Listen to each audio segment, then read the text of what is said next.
ठाकरेंच्या शिवसेनेचा उद्या मुंबईमध्ये निर्धार मेळावा पार पडणार। आदित्य ठाकरे मतदार याद्यांमधील घोळासंदर्भात बोलणार। आदित्य ठाकरे मुंबईतील मतदार यादीतील घोळाचं सादरीकरण करणार, तर मेळाव्याला उद्धव ठाकरेही मार्गदर्शन करणार।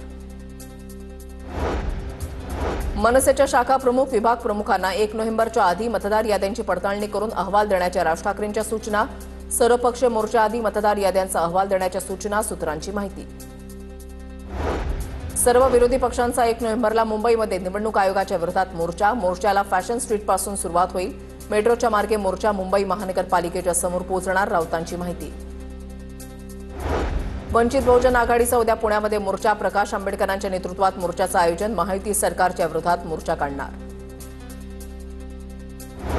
जालन्यामध्ये पंकजा मुंडेंच्या हस्ते उद्घाटन झालेल्या नाम फलकाला शिंदेच्या सेनेनं काळं फासलं।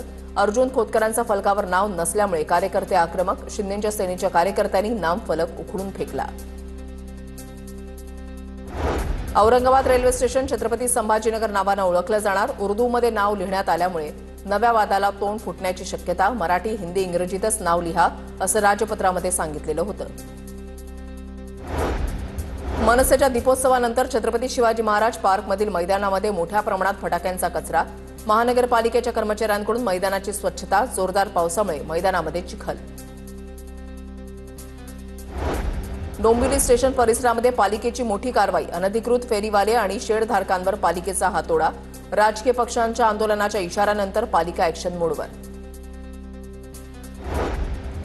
पुढील आठवड्यामधील बुधवारपर्यंत कोकण किनारपट्टीसह मध्य महाराष्ट्र, मराठवाडा आणि विदर्भाला पावसाचा इशारा। अरबी समुद्रासह बंगालच्या उपसागरामध्ये कमी दाबाच्या क्षेत्राचा परिणाम। नाशिकच्या इगतपुरी तालुक्यामध्ये अवकाळी पावसाची हजेरी। अचानक आलेल्या पावसानं भात शेतीचं नुकसान। 1.5 तास पडलेल्या मुसळधार पावसानं शेतामध्ये साचलं पाणी। फणसवाडी इथल्या शेतकऱ्याची 6 हेक्टर शेती पाण्याखाली।